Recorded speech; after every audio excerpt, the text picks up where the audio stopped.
Okay, so today we're going to talk about inverse functions. We've actually used the idea of inverse a lot. Like we've used the idea to solve an equation that has multiplication. We use the inverse operation of multiplication, which is what?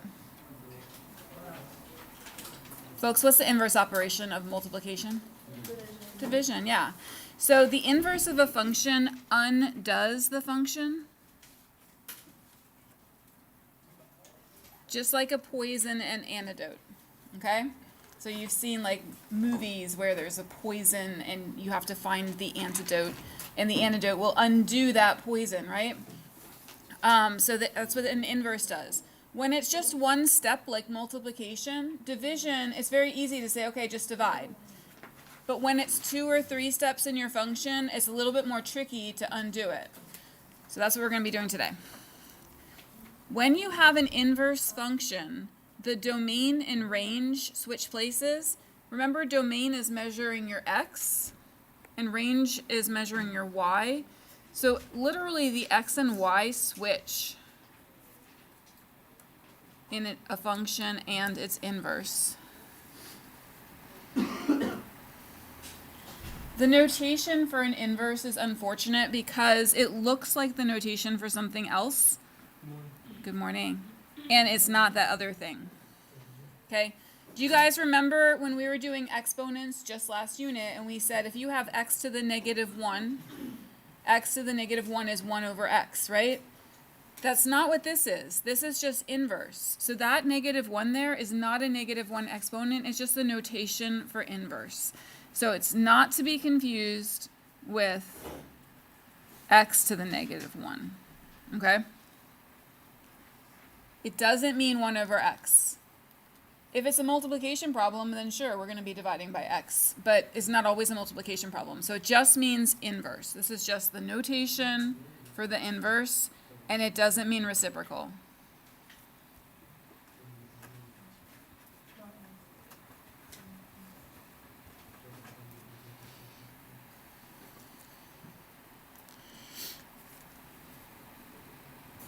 All right.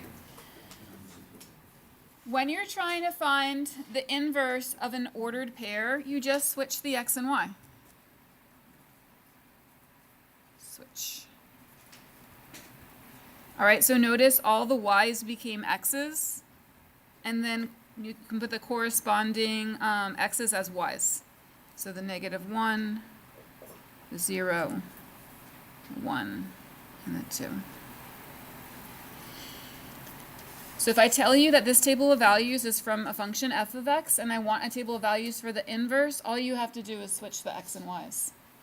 And you can look at it graphically too because it looks really interesting on the graph. So I'm going to graph these points. 1/2, negative 1, 1, 0, 2, 1, and 4, 2.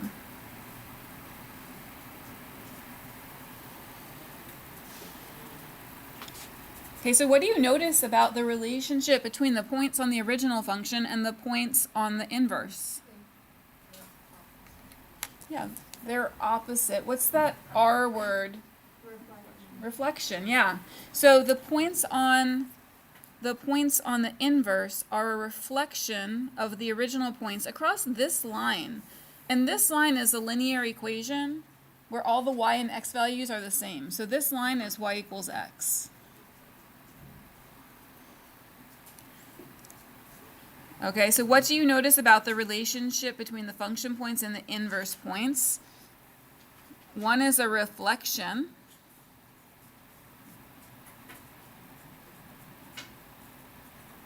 of the other.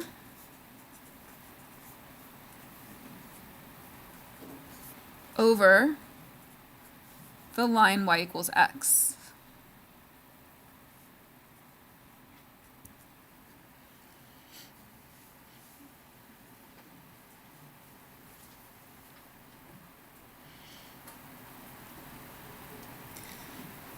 Sorry. One is a reflection of the other over the line y equals x.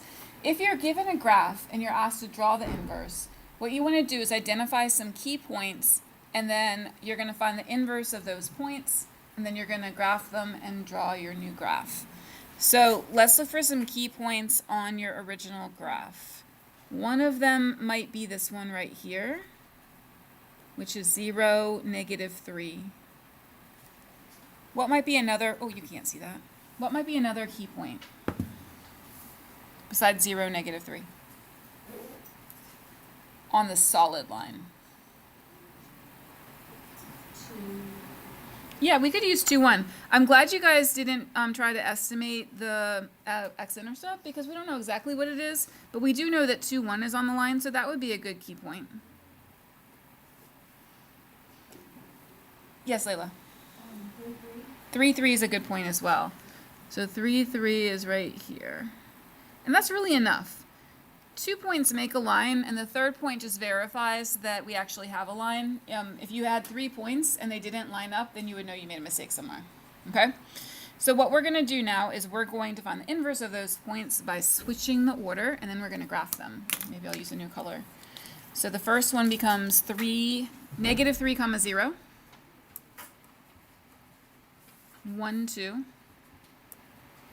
and 3, 3 switches to 3, 3. Exactly the same. So -3, 0, 1, 2, and then 3, 3, that point right there.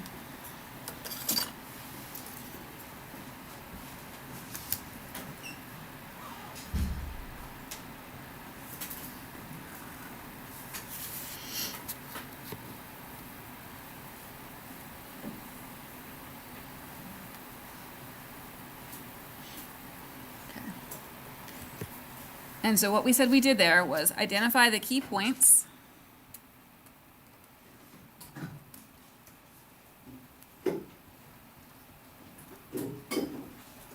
Switch x and y. And graph.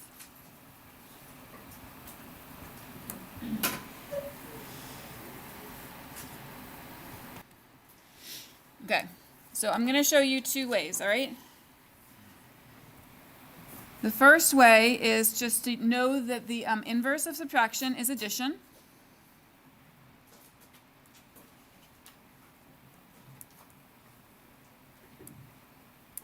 Okay, and since there's only one operation, we're going to just change it to addition.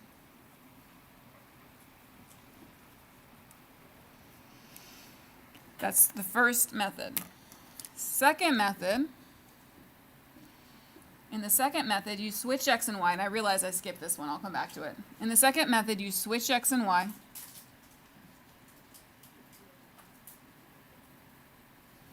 So f of x is a fancy way of writing y. Okay, so f of x is a fancy way of writing y. So we switch x and y, so we have x equals y minus 1.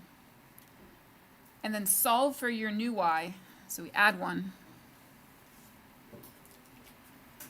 We get x plus 1 equals y. And then we change y back to fancy y. Fancy y is f of x. So f of x equals x plus 1. Do you see how the method seems like a little bit too much in this case?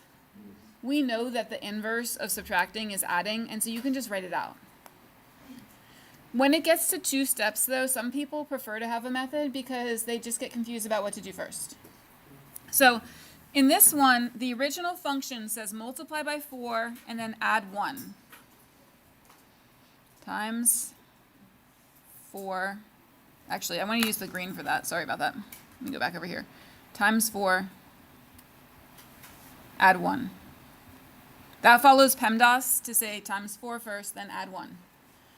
The inverse is going to undo those, but in the backwards order. So first we would get rid of what? Would we undo the times 4 first or the add 1 first? The add 1, because remember we have to work backwards. You have to take off the sweater before the t-shirt. Okay? All right. So first we're going to subtract 1. And then to get rid of times 4, what do we do? Divide 4. Now I'm writing those words out because I'm teaching you, but when you're doing this on your paper, You might be thinking that in your head. All right, so my function this time, it started with y equals. And first I want to subtract 1, so it's x minus 1. What can I put on that x minus 1 to show that happens first? Parentheses, exactly. So I'm going to put parentheses on that to show that that happens first, and then I'm going to divide by 4. And that's the answer. And that's the answer just thinking through what's the inverse operation, how does it work. But if you want a method, and sometimes people like methods for when things get complicated, here's the method. Switch x and y. So I'm going to put or here. You don't have to do both. Switch x and y.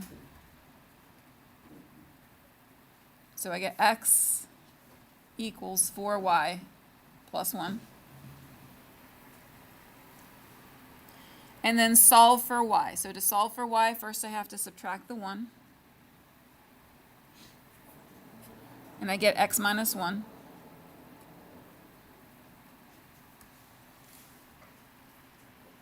And then I divide by 4. And I get y equals x minus 1 over 4. And this is the same answer. X minus 1, all divided by 4. So I want you to take a minute now and decide which way you might like better. I'm going to ask you in a minute. You can talk to your group about it if you want, or you can just hold that in until I ask you. Do you like to think it through, or do you like the procedure? All right. Take a look, please. All right, so most of you are trying this method right here, which is great. I am going to do, maybe on problem 3, I'll show you both methods just because I want you to be able to see. If you find that you're making mistakes, you might want to try the other method. They do both work, though. All right, this is times 2 plus 8. So first we have to undo the plus 8 with what? Minus 8. So it's going to start with x minus 8. And then I have to undo the times 2. So what do I do to undo times 2? Divide the 2. I could have parentheses on this. The reason why I didn't have to have the parentheses was because this division bar was kind of grouping it already. But just to be clear, having those parentheses is nice. And then in front of it is f of x. And actually what I'm going to have you guys do is use the inverse notation. So let's just go back to the front again. So the inverse notation looks like this, f to the negative 1 of x. We don't say it though that way, we say inverse f of x. So we're just going to put that little negative 1. It happens right after the f, not after the x. Okay, like that. Just add that in. All right, number 3, first you cube the x, then you add 4. So when you're doing the inverse, the first thing you're going to undo is adding 4. And what would that be? Minus 4. So we're going to start with x minus 4.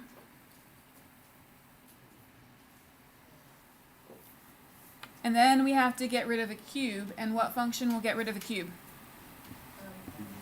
It's a cube root. So we're going to do a cube root of the whole thing. Okay? You could put parentheses on this if you want.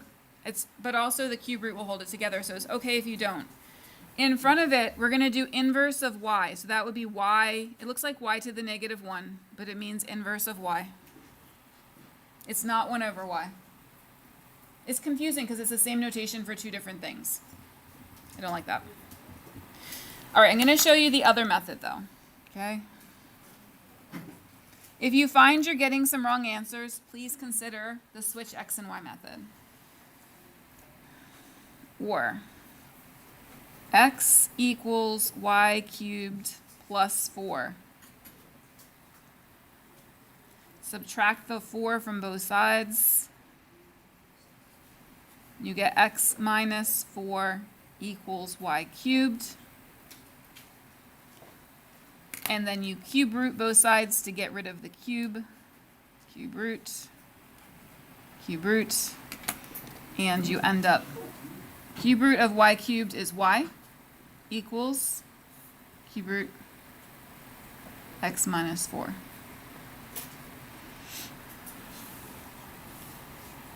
All right, so the first method will always work, but if you're making mistakes with it, consider the second method. You could actually do both methods and just make sure your answers are matching up.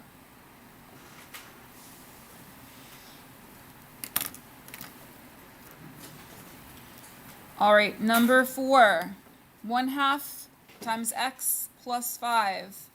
What do we undo first? Do we undo the 1/2 or the plus 5 first? The plus 5, so I'm going to write x minus 5. And then how do I undo times 1/2? Multiply by what? 2. Yeah. So did anybody do divide by 1/2? Like technically that works too. It's just a little bit less simple. So I think times 2 is better, but technically divide by 1/2 also works. Okay? All right, so dividing by 1/2 is the same as multiplying by 2. And I'm going to multiply by 2.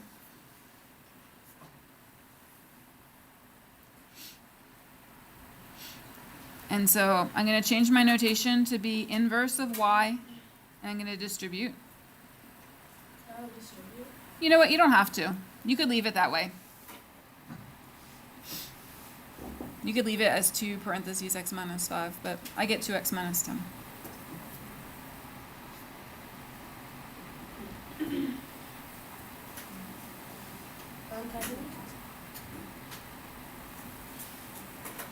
All right. Sometimes a function does not have an inverse. And so in Desmos, you can graph this function, and then you can switch the x and y to graph the inverse. So let's try that, okay? So if you have Desmos open, you can share with a neighbor. If you don't have Desmos open, you can open Desmos. We're going to graph y equals 5x squared minus 1. And then we're going to switch the x and y.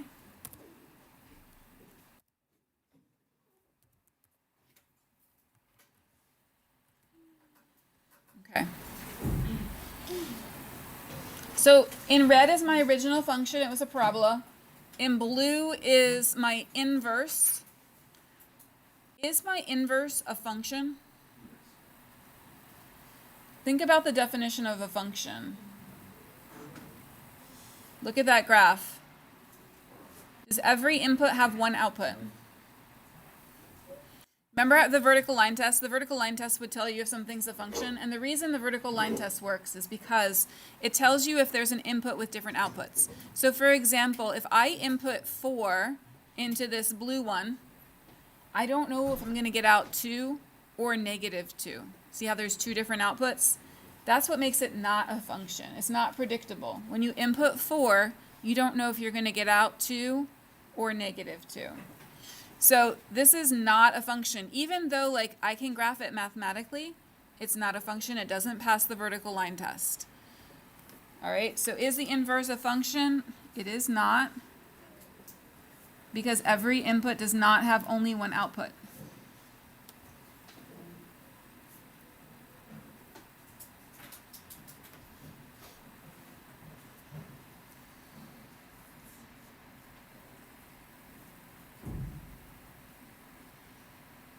And the easy way to see that is it doesn't pass the vertical line test.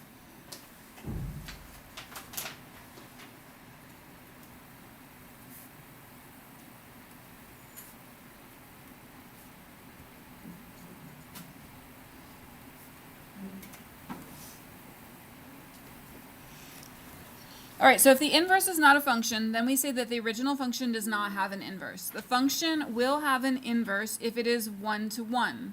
Graphically, you can check if a function has an inverse using the horizontal line test. So looking back, if I didn't want to graph the inverse, I could tell if it has an inverse function by doing a horizontal line test. So the vertical line test tells you if this graph is a function. The horizontal line test will tell you if the inverse would be a function. And since the horizontal passes twice, the inverse of this is not a function. All right. Let's see. So 1-to-1 means every element of the range corresponds to exactly one element of the domain. We're going to do composition of inverse functions. So remember we started our class with a warm-up on composition? Composition can tell you whether two functions are inverses. And let me find this picture for you because I really want you to see this. Let's see. Okay. All right. If you put x into a function, you're going to get out y.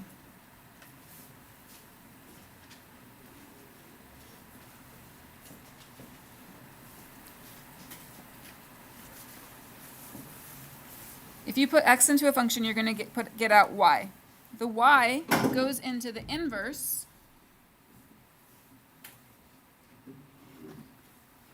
and the inverse undoes everything that happened to the x, and it's going to give you back x again. So if I do a composition of two functions, and my input is x, and at the very end, my output is x, then I know they're inverses because the second function undid everything that the first function did.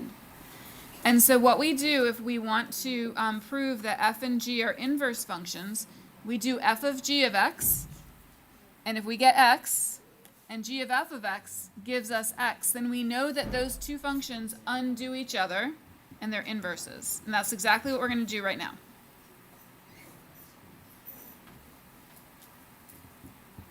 Okay, we're going to do f of g of x.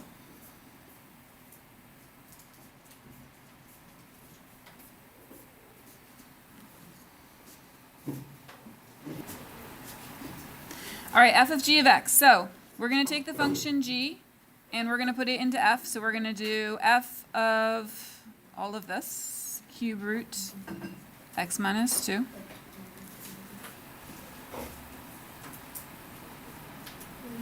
And now I'm going to take this function and I'm going to substitute it into function f for the x. So instead of x cubed, it's going to be all of this. Feel better.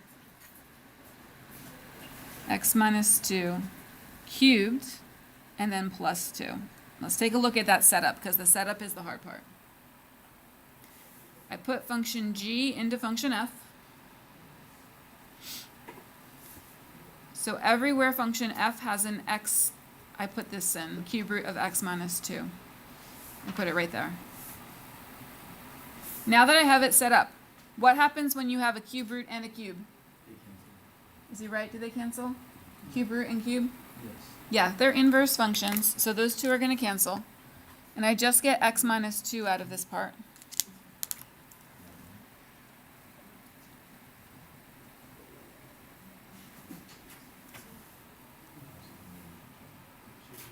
Combining like terms, I get what? Just x. Good. That's what I wanted, right? If two functions are inverses, when you put x into the first one, and then you put that first function into the second function, it should undo everything the first function did and give you x out.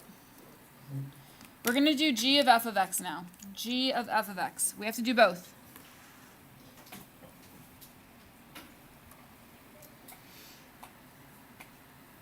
So I'm going to put this function in. So I'm going to have g of x cubed plus 2.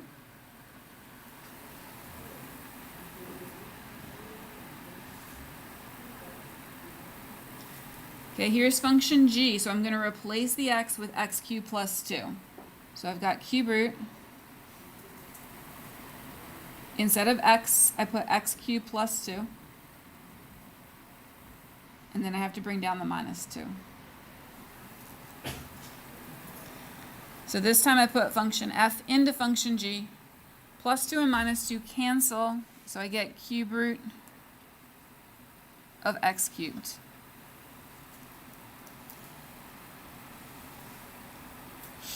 Plus 2 and minus 2 canceled. Cube root of x cubed, the cube root and the cube are going to cancel, and so I end up getting just x again. All right, so because f of g of x is equal to g of f of x, and they both give me x, I can then say therefore. Anybody ever use these 3 dots to mean therefore? Classic. So put the 3 dots for therefore. Therefore, f and g are inverses.